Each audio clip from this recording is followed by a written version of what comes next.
Hello, everyone. Welcome back to Infinity Stones and Dragon Bones. This is a podcast about the Marvel Cinematic Universe where we look at both the big and the small screen outings. I am your host, Derek McDuff, and joining me today he's a new guest for this podcast, but if you're a listener of Underrated, you probably have heard him before. That is the host of the Force 5 podcast, Jason Kleberg. How's it going, Jason? What's up, Derek? It's going well. I hope you're doing well too. Thanks for having me on. Yeah, I'm doing very well. For those that might be hearing you here for the first time, what did you want to let the people know about you and Force 5? Yeah, so Force 5 is a show about top 5 lists. And the reason it's called Force 5 is because I force my guests to come up with a movie-themed top 5 list topic, and then we reveal our picks on air. Do you remember what you chose when you were on Force 5? Yeah, it was top 5 brief encounter movies. Yes. So Yeah, basically, it's whatever the guest is passionate about, I will tag along, and it leads to some really fun conversations and certainly some unconventional picks. So it's kind of like a discovery podcast for listeners and for me, because I always walk away with some movie I need to either watch for the first time or revisit. Yeah, I love ranking things, so it's always a blast to listen and then to beyond. So it was a really good time, and I'm glad I've got you here now, talking about some Marvel with me. Of course, there were two big recent Marvel outings. One going to be the Infinity Stone side on the big screen, Thunderbolts, which we'll be talking about here, and then also we'll probably touch on Daredevil Born Again, which was the sort of revival, continuation, whatever you want to call it, of Netflix's Daredevil. But yeah, we're going to start with Thunderbolts. I know that you've been a little lukewarm, perhaps, on some of the MCU stuff recently, but what did you think about this one here? I think Thunderbolts lukewarm is kind of asterisk. yeah. I think lukewarm is kind of an understatement of how I've felt about Marvel stuff post Endgame. With the exception, I really thought Guardians of the Galaxy 3 was great, and I actually liked Black Widow quite a bit. Mm. So I was coming into this with very low expectations. You and I had talked when the last Captain America Brave New World came out, and I didn't think there was anything brave or new about that movie at all. I thought it was very safe. It felt like a continuation of the TV series, which I think if you're going big screen, that's a bad thing. Mm-hmm. And so I went in with really low expectations for Thunderbolts, but I walked out really surprised. I thought this was a lot of fun. I thought that while it was a story that had big implications, it felt small. And I think the Marvel universe is always at its best when it's not the world's going to end if we don't stop this. It felt smaller, even though the world could have ended with the threat. It just, for some reason, to me, it didn't feel as large scale. Yeah, I totally agree. It felt like, and it's interesting you brought up Guardians 3 because I felt like it did feel very much in the same tone as Guardians 3 or as a Suicide Squad, James Gunn's Suicide Squad, which apparently Gunn was initially kind of interested in doing an adaptation of Thunderbolts before he got tapped to do Suicide Squad for DC because they were just kind of too similar. But yeah, I was also very impressed by this. I've been a little more gracious, I think, than you with Marvel overall, but still, people who listened to that last Brave New World episode know that I was kind of let down with that movie, but I definitely had the opposite reaction here, where I was very impressed. This is, of course, a ensemble cast of just kind of throwaway characters, kind of the like B tier, for lack of a better term, from all of the Marvel stuff. So you've got, Florence Pugh as Yelena, so the younger sister of Black Widow. You've got the Winter Soldier in here. You've got U.S. Agent John Walker, both of which were from the Falcon and the Winter Soldier show. And then you've got Ghost from Ant-Man and the Wasp, and then the new character Bob, played by Lewis Pullman, which is interesting because if I had a nickel for every time Lewis Pullman played a seemingly ordinary dude named Bob, surrounded by a team of people with cool code names. I've had 2 nickels, which is not a lot, but it's weird that it happened twice. So I yeah, know. was very much a fan of this movie. It touches on a lot of really interesting topics that I was not expecting from a big budget Marvel production. My cheeky like 1-line letterbox review was the Thunderbolts go up against Marvel's most dangerous bad guy yet, Intrusive Thoughts. And I think that speaks to what you were saying about this feeling like a smaller film, because it is, while like there is, and full spoilers by the way. So if you're listening to this, you haven't watched it yet, pause it, check it out. We're gonna be spoiling it. But it feels like this is a very personal story. While there are big stakes towards the end, and even throughout the movie, it does feel like something that is a lot more character driven than some of the other stuff on this scale, big budget blockbusters, not just from Marvel but from any studio. What did you think about the themes and the characters in this film? Yeah, obviously it touches a lot on loneliness. It touches a lot on depression. And I don't go on social media much anymore. I do after I'll watch a movie, I'll go on Reddit and I'll like see what people thought about the movie. And there's a lot of stuff on Reddit about like, oh, Marvel didn't spend the time with battling depression the right way. Oh, it was too easy. And I don't agree with that. I mean, it's a Marvel movie, right? We're here to be Mm. entertained. It's way more entertaining to see them, come together and help Bob out of his depression versus watching Bob in years of therapy. So I thought that the way that they addressed it was a great way to do it in a 2-hour movie that is meant to entertain basically all 4 quadrants. I thought the themes were really nicely done. Even and this happens in a lot of Marvel movies.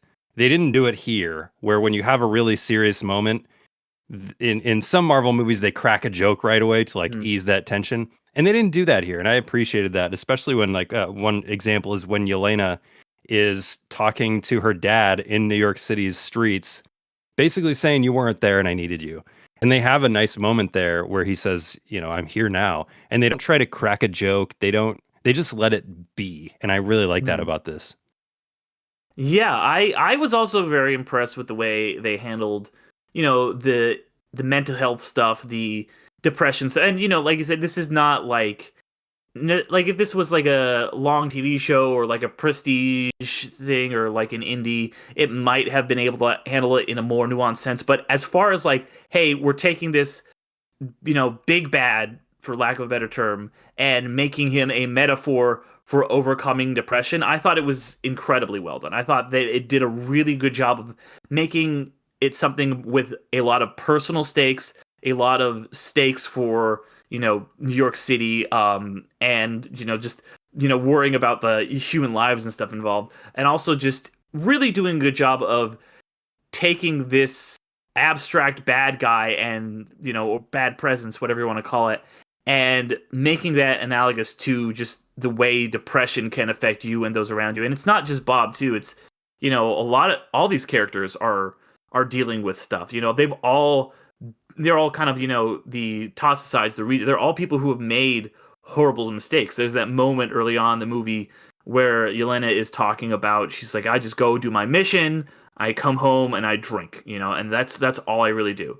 And you have the stuff with John Walker, who I think in Captain America and the Winter Soldier, or Falcon the Winter Soldier, is a kind of despicable character. Like they have that bit about, yeah, didn't you decapitate someone on live TV while you were Captain America?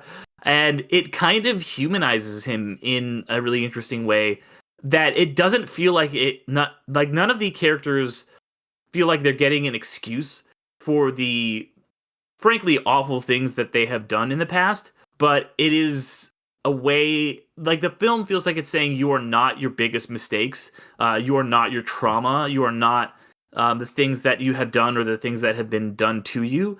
One way I thought that was really surprising and interesting that they did that, like they kind of gave it a lot of stakes, and they kind of, showed you what kind of characters they are. I love the introduction when basically the way they form as a team is they all get sent, or they're all basically sent to kill each other because they're all liabilities, they're all evidence, and one of them dies. One of them dies right off the bat. A character who we've seen before. The character Taskmaster.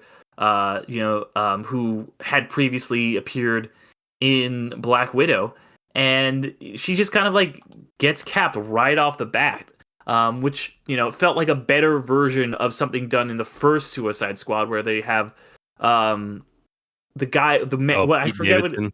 yeah, or not Pete Davidson in the first Suicide Squad, because the Slipknot, the man who can climb anything, he kind of became the meme because he just is introduced to like die. This was, I think, a much better and effective version of that, and it really helped establish this team of, it's such a cliche of like, oh, we're all a bunch of misfits, a bunch of losers.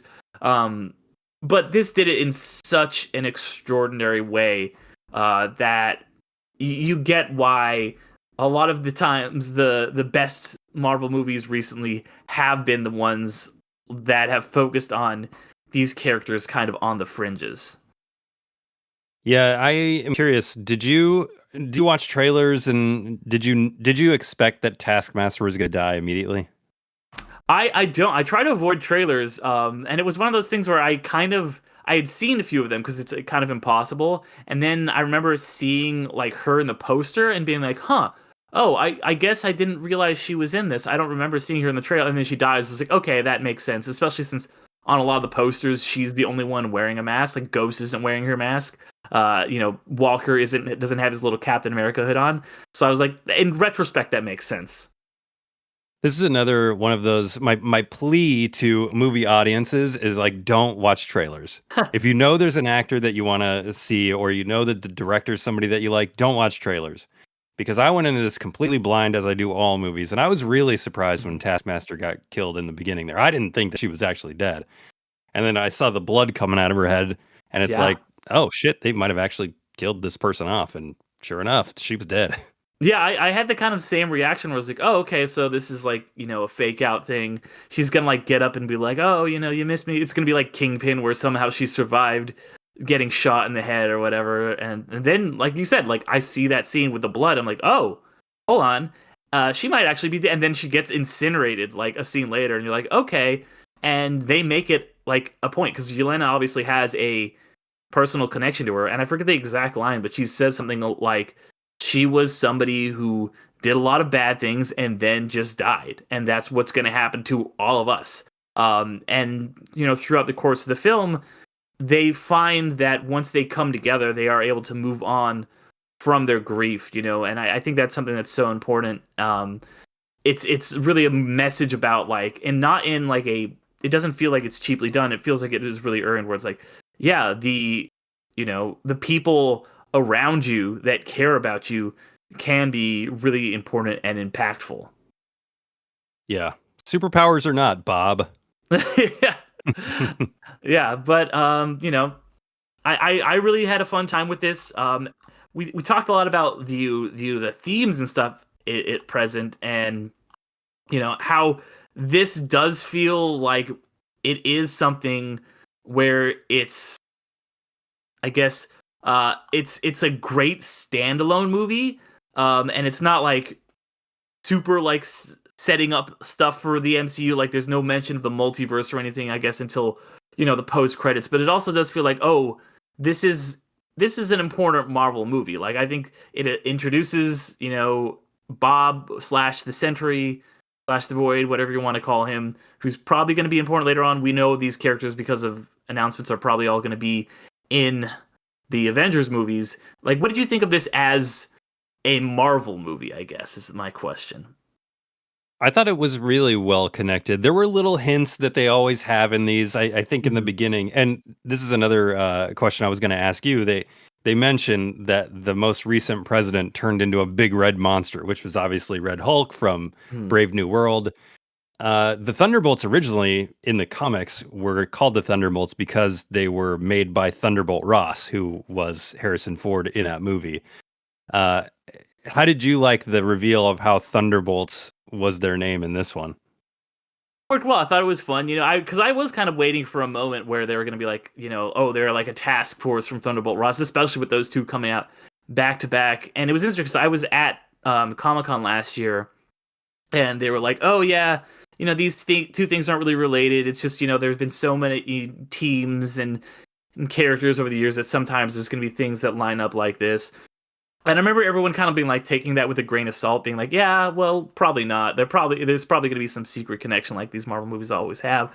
Um, and then it was like, no, it's just like they worked it in with like they have the thing with Yelena's past, and then of course the big reveal at the end of the movie is that they are the quote unquote new Avengers, and that was kind of the marketing that went forward after a week or so after the movie came out, to kind of get that second bump, that box office bump, to be like, oh, we slap the Avengers on this, and it's something they had obviously always planned. They have had that asterisk on there. I remember at that same Comic-Con, Kevin Feige was like, we're not going to tell you what the asterisk means, but it means something. And when it came up like Thunderbolts, the new Avengers, and then all the marketing switched to that, it's still called Thunderbolts. They haven't officially changed the name, at least not yet.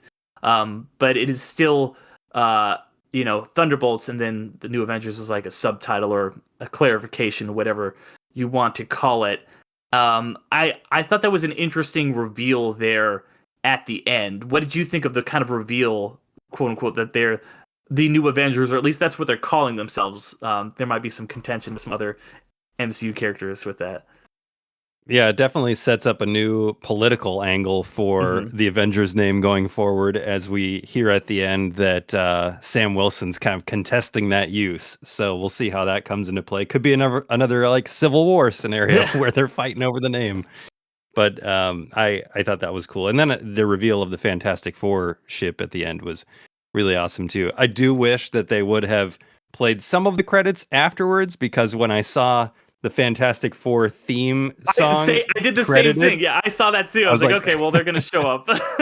yeah, it's like, oh, I guess we're gonna see the Fantastic Four in a minute. But other than that, I mean, I thought I thought it melded really well into the Marvel universe. I would say one of the good things about this is that you don't necessarily need to have seen the TV shows to understand what's going on here.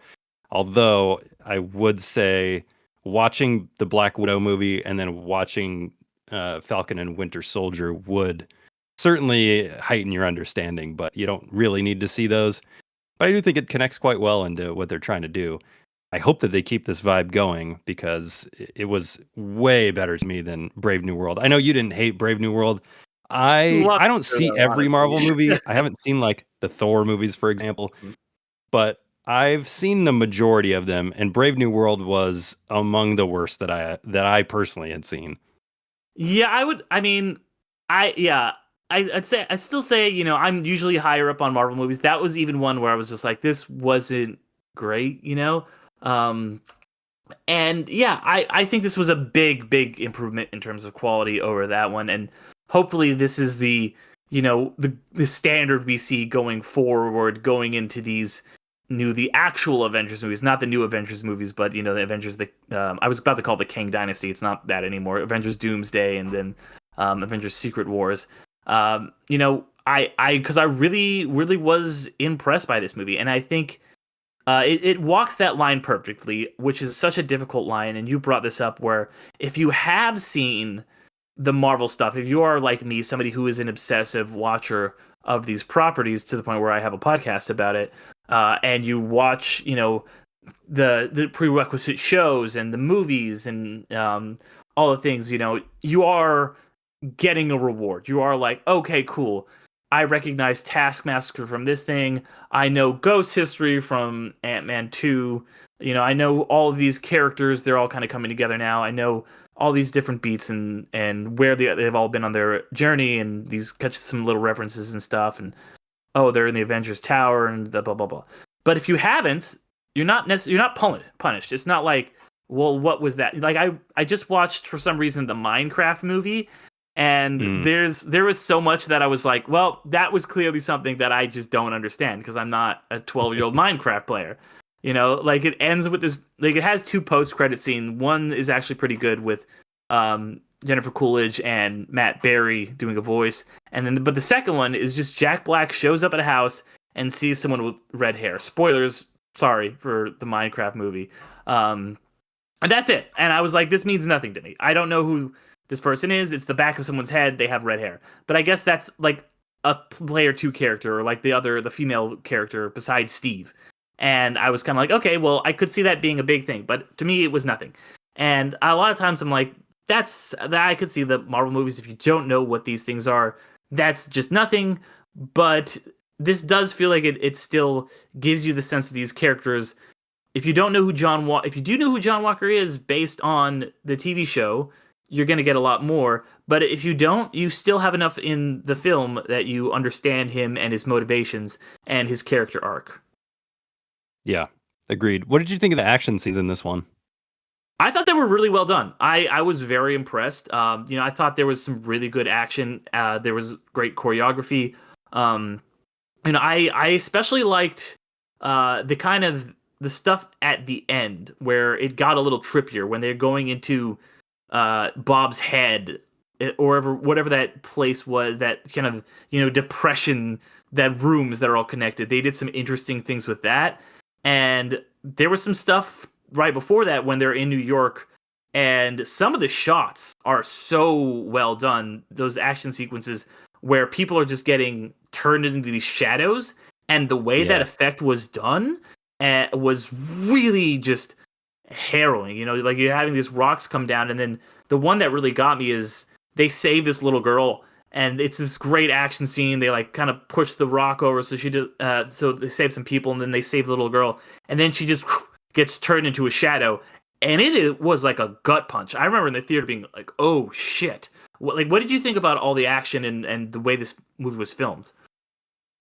For Bob's stuff, where he was turning people into shadows, I had the same type of reaction. My whole theater had that same type of reaction, where it was just like kind of sucked the wind out of the room when that girl was turned into a shadow. And I love the way that they made that look on screen. As I was watching it, I was like, ooh, that looks like the shadows from Hiroshima, like when the bombs Yeah. hit in Japan. And the art director said that was part of their inspiration there. So I thought that was very effective. The rest of the action scenes I actually thought were really well done too. Even the kind of there's always like a set piece action in these Marvel movies. And there's a scene right at the very beginning where Yelena is working her way through a hallway, killing a bunch of guys. Yeah. And it's not a major set piece, but it looks really cool and really well done. There's a scene where Bucky is following the limo and on a motorcycle. Gave me like Terminator 2 vibes so hard. Yeah. I thought that scene was awesome. And then the fight with the Thunderbolts against Bob when he's under the thumb of Valentina DeFontaine. That was a really cool action scene too, because you've been told he's a god. You've been told he's stronger than 5 Avengers put together, but it doesn't mean anything until you see it. And you certainly see it in that moment. Like, he's not even breaking a sweat. It was awesome.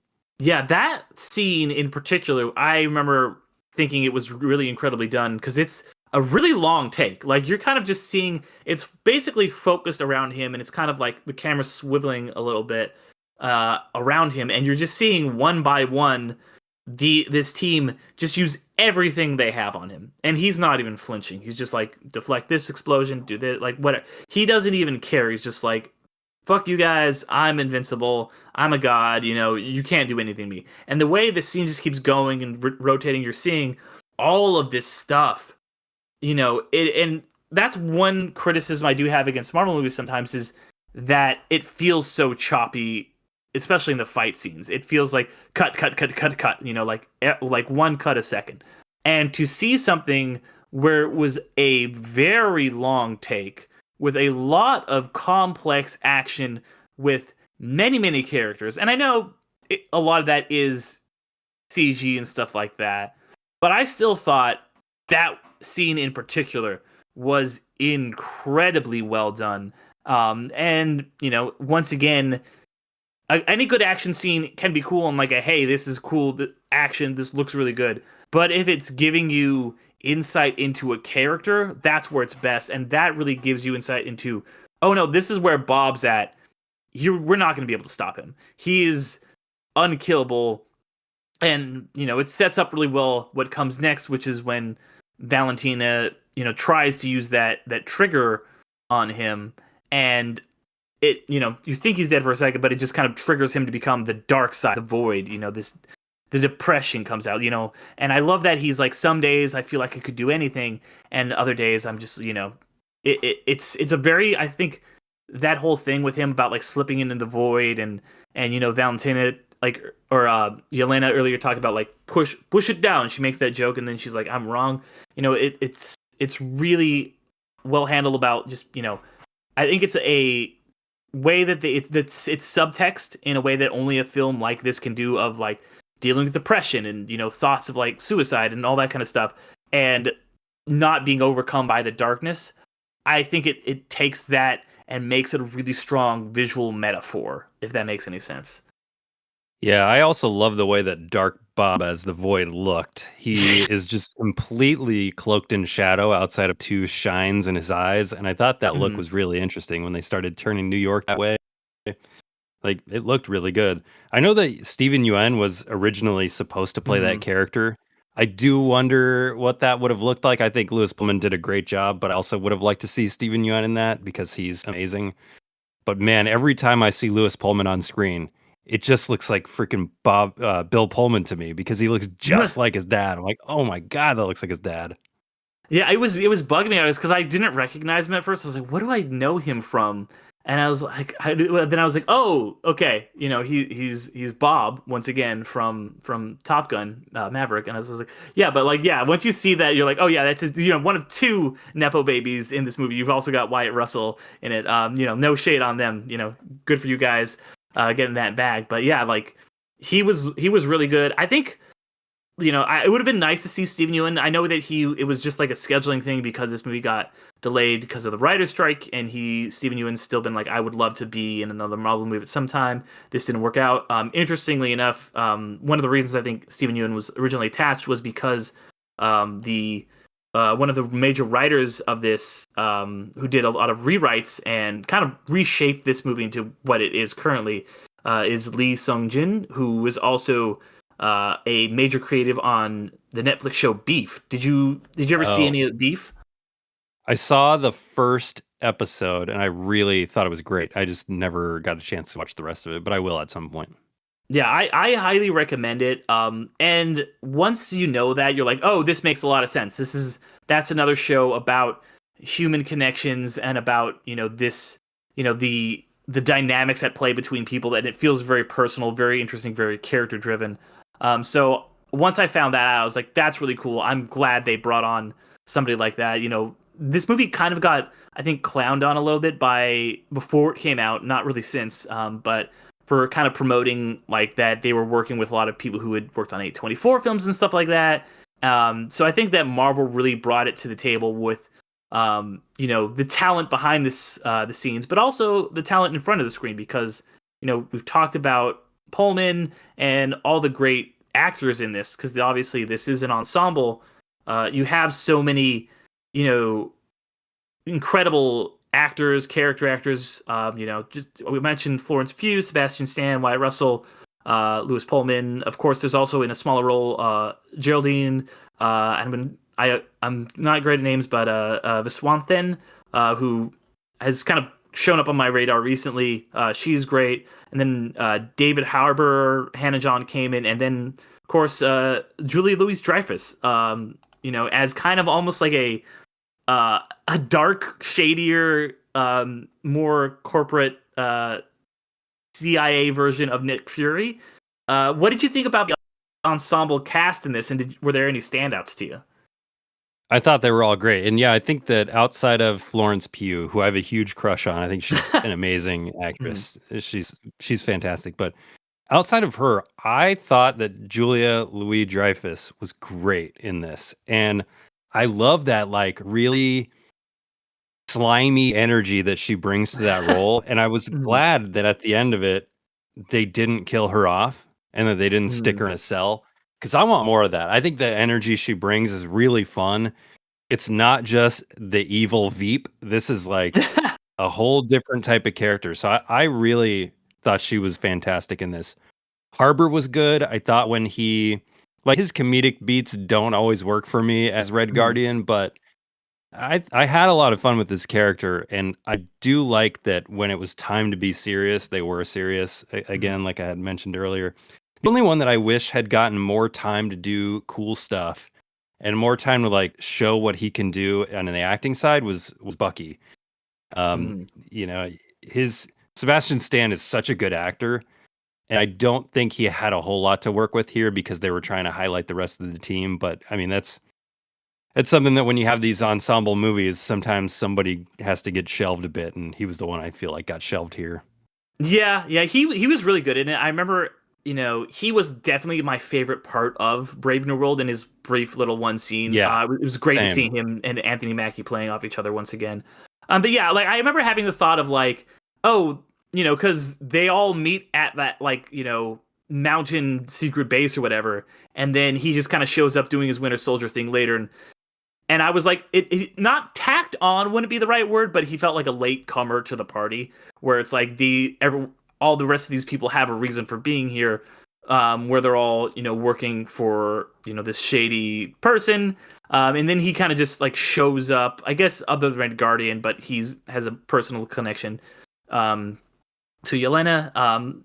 I guess Bucky has met Walker and stuff before, but it's much more tenuous connection. So yeah, he did feel like he's a little, he wasn't as ingrained in the plot as the rest of these people. He just kind of got, they needed a reason for him to be there, so he went and tracked him down, stuff like that.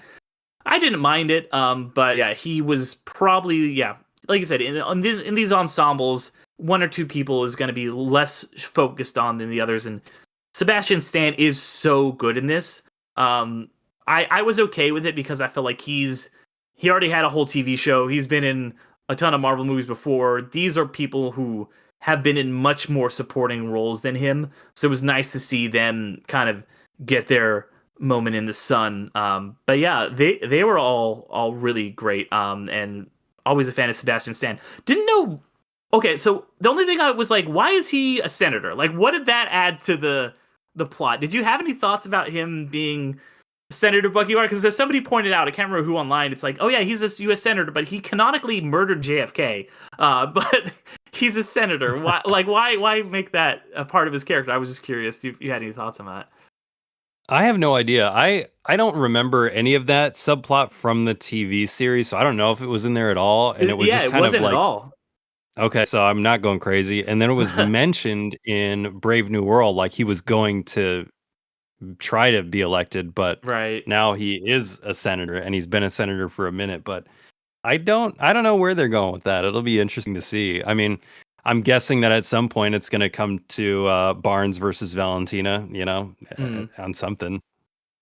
Yeah, it'll be curious to see what they do with it, because I think he's probably I guess to like I said, has been featured in Marvel movies going back to 2011, the one with the most heritage in the MCU. So it'll be interesting to see, yeah, where they take that character, and what happens with the whole you know relationship that he has with um or not Anthony Mackie, the new Captain Yeah. America, because they had a whole show together. They were both Captain America's sidekicks. They started off very adversarial, but now they're friends, and clearly now like they're both kind of formed their own Avengers teams. We said that might be like a new Civil War thing, but it might be more of a friendly version of that. Less punchy, more like, hey, this is a friendly rivalry. We both want to be the Avengers. We were both Captain America's friends, and now we both have our own team of Avengers.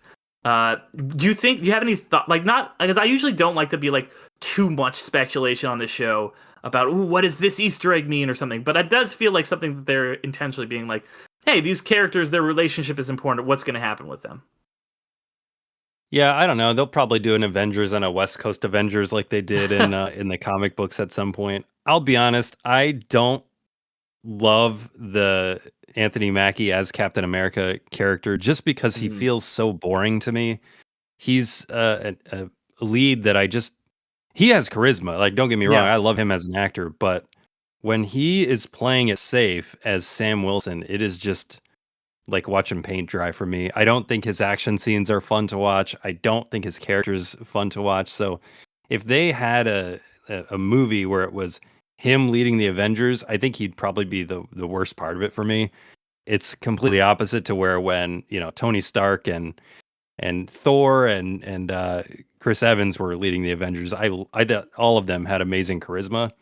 I don't feel that with Sam Wilson, so it'll be interesting to see how this goes. I'd much rather watch the new Avengers Hmm. asterisk versus the whatever Avengers he puts together. And I'm guessing it's going to be like the Fantastic Four and him and the new Falcon, who I also don't think is a very interesting character. Just Hmm.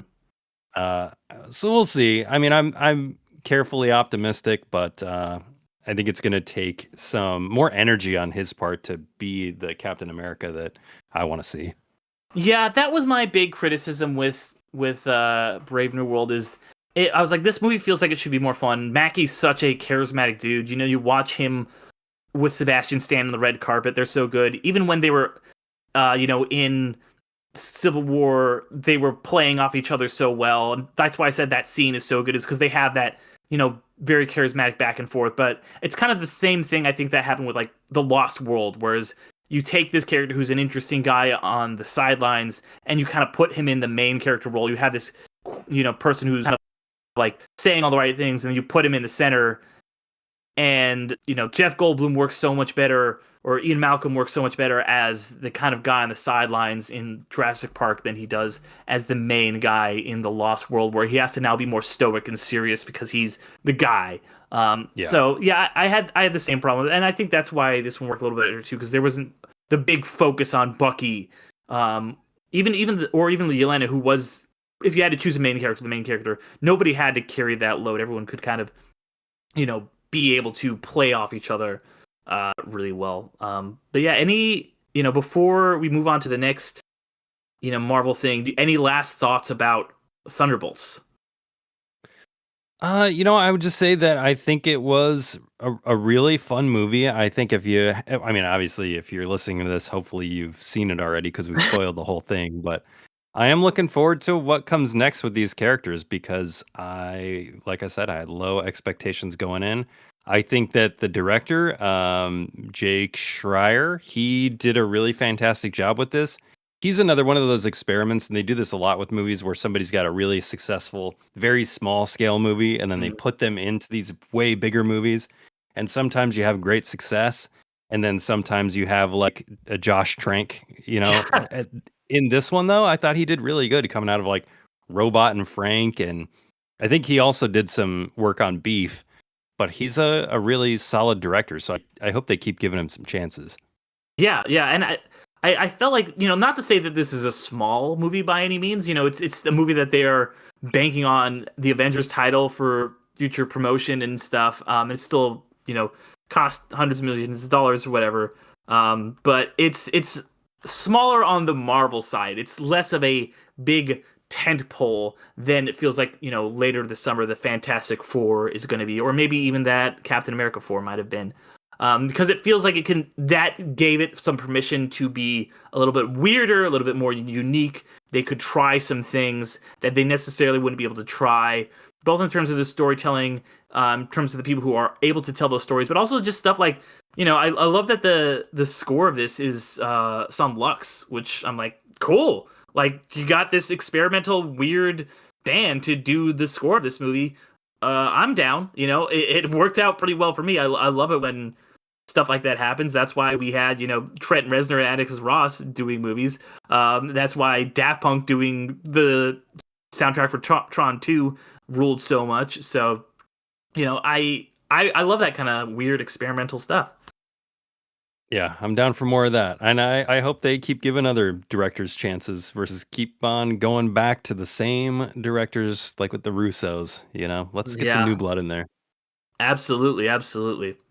But yeah, speaking of going back to things, the recently also finished up was Daredevil Born Again. So like we said, the revival reboot of the Daredevil series that ran from 2015 to 2018. That was initially on Netflix. Now it's on Disney Plus. That was part of that larger Defenders kind of crossover. Punisher obviously came out of that, got his own 2-season spinoff. And yeah, so this one comes back on Disney Plus. Obviously, there were a lot of well publicized kind of problems leading up to this one. It got very retooled leading up to the premiere of this. But once it actually came out, kind of a lot closer to the original series than than it had originally been after they had retooled it. What did you think of the final product here? I know you said you finished it up recently, right? I did, yeah. So I'll confess, I did not see the second and third seasons on Netflix. I saw the Okay. first season on Netflix, and then I saw this series. I did watch a recap video because, like, I'm not going to go back and watch all that. I do want to watch Born Again, but I'm not going to do that. So I watched a recap video to like catch myself up. I liked the first season of Daredevil. I thought that was a pretty good season of TV. This one I thought was pretty good. I think that there are some action scenes that are pretty impressive. The first action scene, I know a lot of people had problems with. I actually thought it was pretty exciting, but there was kind of a lack of action scenes after that, it felt like. I thought the writing was very messy, and we'll talk about that a little bit more, I'm sure. I thought the writing was really messy, but overall, I think if I was to have to rate it on Letterboxd, it'd probably be like a 2.5 or 3 stars out of 5 for me. Okay, interesting. Yeah, because this was one that I was highly anticipating because I was a huge fan of that old Daredevil show, and like I said, you alluded to the writing being very messy, and I think watching you can kind of tell that there's some stuff that was clearly they had I think shot 6 episodes. Originally had been slated for 18, which in 2025 standards that's insane. That's huge. Which is weird because like you think about back when Agents of Shield was coming out, those seasons were all like 25 episodes long. But now like it's like 9 episodes, and that's a pretty good number for a season. But they had done 6, and you can kind of tell that there have been some things that were stitched together a little bit. Like I think of the episode that's basically just Inside Man, but with Daredevil in it. Oh yeah. And which I liked a lot. I know Charlie Cox didn't like it, but I was like, okay, I can tell this was clearly a result of like before they brought in the people to bring the tone back. You can tell that's probably why, and once again, spoilers for all this, why a lot of characters that were prominent in, the original show don't really show up here except for briefly through the beginning and the end, or interstitially, you see, that's why Foggy being dead is, such a thing, why Karen is only in the beginning and the end, why Punisher only shows up one scene and then before the final episode. But I actually really enjoyed this overall. It wasn't perfect, but I thought it's doing something similar to what another Disney Plus show from a huge franchise is doing, which is Andor, which is really having some very savvy political commentary while not feeling like it's commenting on anything specific. And what I mean by that is that this is maybe a little specific, but this is a show that is very clearly talking about police brutality and the way that which is something that I would not think was going to happen from a Marvel property. Marvel's not going to take shots at, cops killing people in the street, and just how messed up the justice system is. And Daredevil's always kind of talked about, those old shows, like how difficult the justice system is, but this really goes for it. And it has a corrupt mayor who, he's still Kingpin. He's still doing his Kingpin thing. And the character makes sense if you don't think about what's happening on a geopolitical scale in the real world. But it didn't feel like Mark Ruffalo in Mickey 17, who was just like, I'm just going to do a bad Trump impression. Like, it's just like, okay, the vibes are there, maybe with totalitarianism in general, but it doesn't feel like it's tied to these things in the real world, except for what was happening with the Punisher's whole plotline, which I thought was really interesting. And I'm just going to take a second to talk about because I think that, that's something that the creator of the Punisher talked about, how pissed off he is that all the cops out there are like putting Punisher stuff on them, and like all the Blue Lives Matter stuff is just like, hey, using the Punisher, who is a fucked up war veteran who loves murdering people, and cops have like embraced him as like, this is our guy. And you have the Punisher being like, these are just some loser fanboys. These guys don't know who I am. They don't know what's going on with me. And in one of my favorite scenes of the finale, if not of the whole show, you have Punisher kidnapped by these guys who have co-opted his symbol, these cops, and they're like, hey, we idolize you. And he tells them, you're clowns. You're fucking clowns. This is a circus. You guys don't know what you're doing. This is ridiculous. And I was like, that is amazing that somehow this got through the Disney machinations, that they are making this comment on, the kind of, Back to Blue, Law and Order, all the Punisher sticker wearing, like AR-15 holding guys. I thought that was kind of incredible. I don't know. What did you think about any of the, whatever you're comfortable talking about, any of the political commentary with all that stuff? Oh, I am always up to talk about political commentary Okay, because I good. don't give a shit what anybody thinks about me. I thought it was awesome. Number one, it was really ironic when I'm watching this. I'm finishing up this show, and then all of a sudden, like, there's news that's coming out that Trump has signed some order that police are going to get free, like, legal protection for things Yeah. that they do. Jesus And it's Christ. like, man, this really is like an allegory for this guy. And I when I was growing up, I'm a Marvel fan from like the very early 90s. I think I got my first comic book box when it was probably like 1990, 1989, something like that. And one of the books in there was a Punisher comic. I became a huge fan of the Punisher comics. And it was more because I felt like I was reading something more adult than I should be at the Mhm. time. I just kind of stuck with that character. He and Spider-Man have always been my favorites. And then as I got older, I learned that people that I would consider wackos were like co-opting the Punisher sign and using that. And now it feels kind of like I don't want to say that I'm a Punisher fan, like, because it feels Right. weird to me because it aligns with values that I don't necessarily align with. And so I loved when he kind of spun that on his head and he's like, "You guys are clowns." I thought that line was great. I don't think that the people that need to hear that message will be able to receive it, but Right. I do like that they put it out there in there, and I like the commentary on the justice system. There's a lot of stuff in here. There's a lot more Matt as a lawyer scenes than there are Daredevil scenes, and they cover a lot of that stuff about fair representation and what should happen when somebody does something wrong and the severity of that offense. So yeah, I liked it quite a bit, and I'm glad that they put that in there. Although I don't think the people that need to listen will. Right. I'm wondering, like, okay, are any of the cops who are like co-opting the Punisher's imagery gonna see this show, and are like, it's like that meme, with the Nazis. I can't remember what movie it's from. Where it's just like, oh wait, are we the baddies? It's like, are they, or it's like a Euphoria, like, is this fucking play about us? Like, is anybody watching Daredevil, watching Andor, realizing that, like, hey, wait a minute, hold on, is this about us? Um, and I think maybe part of the reason that this, which I was so shocked that it was going to these lengths, like I said, and saying all these things. I think maybe some of the reason it's not getting talked about more is because Andor is covering some of the same ground about like fighting against an authoritarian government and a police state, at the same time on the same streaming service, doing it in a really well done way. So maybe Daredevil just and the Punisher stuff just got lost in the noise. But to shift gears a little bit, something you did bring up that I thought was interesting, was you talked about how Matt is in lawyer mode a lot more than he's in Daredevil mode in this. And that was something that was there from, the initial, version of this show.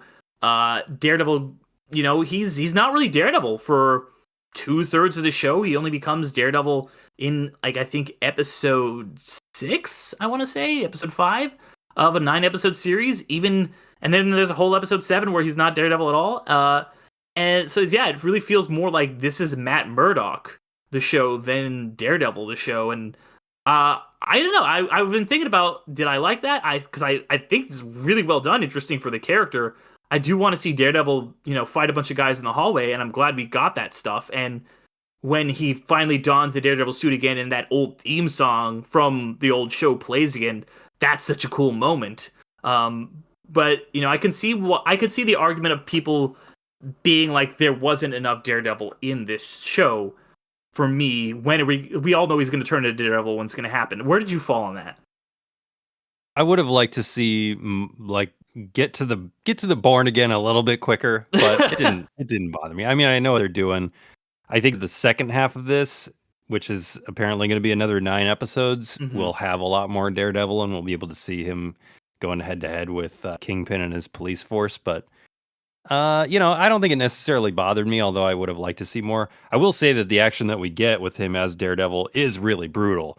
And I like that about Daredevil. They don't pull punches. There's a scene where he decimates 2 cops as Matt Murdock, and it's like, ooh, did he kill them? I thought for sure one of those guys was dead, or he falls straight on top of his head. I had that same, yeah, because he like his neck and you're like, oh, is he like coming back from that? Because like that was the whole thing I thought was really interesting was, in for I'm not sure if this covered this in the recap, but the way season 3 ends that I thought was incredible is Daredevil choosing not to kill Kingpin, because he's like, you're not gonna. Daredevil doesn't kill people, like he's a quote unquote good Catholic boy who deals with Catholic guilt, and but he's like, I'm not gonna kill people, I'm not gonna take a life, and that's him and the Punisher get into that. Like, Punisher's like, I'm gonna kill these people like it's nothing, and they're kind of like butting heads on the thing is really interesting. But that mural that they have, which is a thing that is present in the earlier seasons of Daredevil, where Kingpin's like, I used to look at this wall and I would imagine and then Daredevil beats the shit out of him and gets that big blood splotch on the wall, which is present throughout the season. And Daredevil finally makes the decision. He's like, I'm going to kill someone. In that moment of rage, he almost kills Bullseye, who survives, but he never crosses that line. And then when I thought seemingly very quickly crossed that line in that episode, I was glad to know that, like, okay, no, those guys, they just have a lot of broken bones. They're fucked up, they're going to have some internal bleeding, but they're not dead. But yeah, the whole stuff with him and Punisher, one of my favorite moments of the whole series was the scene when he just kind of goes to the Punisher's lair and they get in that argument. That was very reminiscent of, there's a great episode of season 2 where the whole episode is just Daredevil tied to like a chimney on a roof and Punisher, and the whole episode, they just talk. They just debate about the ethics of what each of them are doing and if it's right to kill these people and put them on the street and save lives, or if it's wrong to just kill them in general. And they spend the whole, 40 minutes or whatever debating this in a really great episode, and then it ends with this incredible hallway sequence.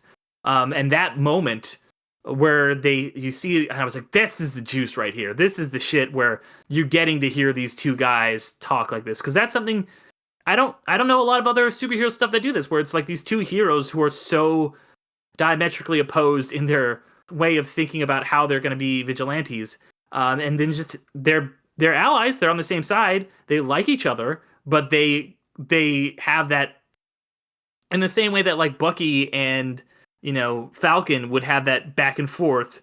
They have that same back and forth, but now it's about how do we handle this the way we go about quote unquote saving people. What did you think of the whole interplay between the Punisher and Daredevil in this season? I really like that first scene. I do have to. I think I would have liked it more if it felt like Matt had gotten there more naturally. Yeah. Like as he walked out of that room, I was like, it's great that we saw John Bernthal. He's my favorite Punisher by far. He's one of my favorite actors in the world. I think he's fantastic. But like, why did he go there? And I know he says in there, like, you're seeking my approval. But how did he even also know that he was there? Was that from another season, or is he just using that like Daredevil magic power to? I think it's implied that's that what it they felt like in a lot of sequences. Like, oh, I have magic powers. I think it's implied they they know each other, they know each other's secret identities and stuff like that. I think part of it's that he like maybe can figure it out because he's Daredevil and he can hear everything in the whole city. But part of it I think is like, yeah, these guys know each other. They're not like pen pals or anything, but I think they can contact each other if need be. Yeah. And then I liked the last scene where they were. I don't know still how Karen got a hold of him or why Karen got a hold of him to be there to save him. But I did like that fight scene. And I like that Daredevil didn't tell Frank. I mean, I think he does tell him, like, don't kill him, but Frank's just like, Mhm. yeah, that's not how I work, Red. And Yeah. then he just kind of does it anyway, and Daredevil's not stopping him. So I like that part of it. And I was excited when they left together. Mhm. Although, again, like, I do wonder, Karen was gone, and then she just like shows up with the car at the end there. I still don't understand what her presence was there for, but I mean, I'm excited for the next interplay with them regardless. Yeah. I think it'll be really good to see what this team can do. This creative team can do from scratch rather than trying to, piece together something from a half completed season. Because yeah, like that was my only real criticism with the show was that it kind of ends on a all right, like there's not really a period, it's more of an ellipses where it's like, all right, well, we're gonna get to see this season 2, which is probably the second of the 18 episodes, that the second batch of them that the season was originally planned for down the line, because it just kind Yeah. of ends with Murdoch being like, all right, giving a speech that's like, hey, hashtag resist, and you're like, okay, cool, like he's got these people in the room. You see the detective character who's shown up a little bit. You see all his allies kind of gathered together, and you know you see that the kingpin is putting people in cages once again, like drawing parallels to things happening in the real world. I do think this was another example of like, hey, if you haven't seen this other stuff before, then you'll be like, oh, cool, there's Tony Dalton, he's a vigilante. But if you've seen Hawkeye, you're like, oh, yeah, that's Lalo Salamanca was the swordsman on the Hawkeye show. Oh, they're making a reference to avocados at law. That was a bit in the original Daredevil show. There's nice little moments like that are callbacks. Was there anything that like took you out of it that you felt like was like, oh, I didn't watch the old show or didn't watch Hawkeye or anything, so what is this? I saw Hawkeye, so I was Okay. actually pretty caught up there, but I didn't see Echo, which I know came after that and had Kingpin in there. I don't think there was anything really that I saw that I couldn't piece together Yeah. just from my past Marvel knowledge. Um, so I felt like it felt pretty self-contained. I didn't know at first, like if I hadn't watched that recap, I would not have known that character was Bullseye, which was Right, nice to right. know because I mean Bullseye's obviously a longtime character in the Marvel comics, and the Punishers fought him multiple times. So I was familiar with Bullseye. I wouldn't have known that was Bullseye without watching that recap. Yeah, there was some stuff that I kind of forgot because like this show ended in 2018. So when Bullseye showed up and was killing people, I was like, wait a minute. Excuse me. I was like, who is this guy? And I was like, oh right, okay. Once they said Poindexter, I was like, oh okay, yeah, Bullseye. You know, I remember him. I think that season 3 ends with like him getting like a titanium back or something. Yeah, But yeah, I think he's a really really interesting character in this. But yeah, I think it did a good yeah. job of walking that line, just like Thunderbolts did. I think the one thing I hope they have for the next 9 is stronger writing. There's some Hmm. stuff when it happens in movies, and when a character makes a decision that makes absolutely no sense, I can't let it slide. And one of those moments happened in this where Daredevil or Matt Murdock steps in front of a bullet that's intended for Kingpin. I don't know why he would step in front of that bullet for Kingpin. I have no idea. That doesn't make any sense to me. For me, I was just like, it was one of those things where I think it was just like on instinct. Like from the way I took it was like Daredevil's instinct is just to save people, and he just acted on the instinct. And if he had thought about it for 1 second, he probably wouldn't have done it. But it's just such in Matt Murdock's nature. Like he hears a gunman, someone's taking a shot. I'm throwing my body in the way. That's the way I took it, at least. Yeah, I guess I'll have to take it that way too. I am excited to see what happens next. There was a storyline in the Punisher comics near the end of its run where they had an anti-Punisher squad, And Mm. I could see that being an influence on this Kingpin team, which I think would be really fun. They were outfitted with anything that they needed. They had, top of the line gear, and I think that they're kind of going that route, although the costumes are less goofy in this show, which is kind of nice. Yeah. But yeah, we'll see how it shakes out. I'm excited. Yeah, I think that there is going to be like a Marvel one shot or whatever you want to call it for the Punisher following this, which kind of he gets that little post credit scene where it's implied that he's going to break out of the like Kingpin's little superhero prison camp or whatever. So it'll be Yeah, interesting to see what happens. that's another point of weak writing to me, that scene, because Mm, it's like, yeah. all right, you have this guy guarding these guys. Sure, I know they're all like fans of Punisher or whatever, but he walks over and shakes his hand. Like, come on, dude. There's got to be a more creative way to get out of that cell than just offering a handshake to this dude. Yeah, and I think that's probably another casualty of reshoots and having to, you know, redo something rather than tell a story from the beginning. So hopefully with season 2 with a fresh slate, they'll be able to do a little more with that. But yeah, I'm excited to see where it goes from here. It says Daredevil will return in season 2. And we might even get to see him show up in some other places. I'd like to see him. Like, I think he would fit right in if he met like the Thunderbolts or something. You had other small little, like there's like the bank scene. I was like, oh, that's, and they do like kind of draw attention to this because it's like, oh, he's Funko Pop. But I'm like, oh yeah, that's Miss Marvel's dad. I was like this banker, this Pakistani banker who is like from Jersey, is actually he's been to space, and it's like something I was like thinking like that's such an interesting thing about the MCU is that you can have these characters cross over in interesting ways, and I think he would fit right in with a quote unquote ground level team like the Thunderbolts. You could meet somebody like that or show up and do something in the MCU in general. Would you like to see him in some other stuff? I didn't realize that was Miss Marvel's dad because I haven't seen that show. So Yeah. info for me. Yeah, and like he's been as obviously as that cameo in Spider-Man: Far From Home, and he sleeps with like he's dating She-Hulk on She-Hulk for a little while, which is I thought that was a really good use of his character. I know people hate that show, but I love She-Hulk. I think it's really really there's some toxic fandoms that it's mad at it, but I really enjoyed She-Hulk. But that's neither here nor there. Yeah, but any last thoughts about any other Marvel stuff in general? No, it just feels like I need to catch up on some stuff like She-Hulk and Miss Marvel. I can't stand those toxic fan bases. Honestly, if I was famous in any capacity, I would just stay offline completely. Yeah, that's fair. That's fair. I saw this thing. It was just like, yeah, if because everybody lost their mind when She-Hulk was twerking with Megan Thee Stallion, and they were like, if this was Deadpool doing it, you guys would love it. Like so. I was like, yeah, exactly. But yeah, man, thank you so much for coming on. This was a blast. Before we go, you want to shout out Force 5 one more time?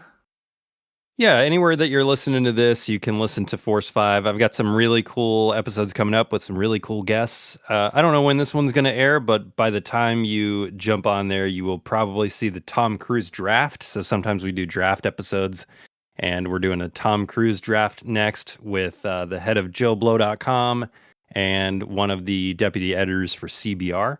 So that's going to be a really fun episode. I've got author Dwayne Swarzynski in the can for top 5 movies that feature a musician. And then there's going to be Australian director Brian Trenchard Smith is going to be on the show at some point. I'm really excited for that. He's like a great Ozploitation director. So if you're into listening things like Derek is, if you're into really movies in general, you're going to find something on the channel that you like because all the guests come up with their own list topics. Yeah, it's a lot of fun. I just was listening to your most recent one, your Blank Check, top 5 Blank Check directors. That was a blast to listen to. But yeah, and if anybody out there is listening to this for the first time, I would love you guys subscribe, give it 5 stars. If you're looking for other stuff that I do, like I mentioned at the top, I do the show Underrated Movie Podcast. That's on all the apps, so however you're listening to this, you can find that there as well, where I talk about underrated or underappreciated films. Jason's been on a couple episodes that you did P2, and what was the other one that you did? Oh man. Ooh, that was a long time ago. P2 was really fun though to revisit that one. That was a good one. We did that as like a Christmas special this past year. Also, I do a show called Midnight Film Society, where I talk about just more recently released stuff and just kind of goings on in terms of movies with my buddy Damien. And then, if that's not enough for you guys, I have a Patreon where if you sign up for at least $1, you can get episodes of Underrated a week early and ad-free. You can also get bonus episodes of this. Sometimes I'll do bonus episodes of stuff that is MCU adjacent. So I've done episodes on like Madam Web, X-Men 97, things like that. Plan to do more of those as they come out. If there's if Amazon ever makes that Silk show, it'll probably do an episode on that. And then I also do a whole bonus podcast on that same Patreon called Across the Second Dimension, where I talk about films that were released in 3D initially and talk about how they held up in 2D. The episode that's going to be coming out this month is going to be on Captain EO. So that was a whole lot of fun to talk about. But yeah, everyone, thank you so much for coming on, listening to us talk about Marvel here. And Jason, thank you one more time for joining me. Yeah, thanks for having me.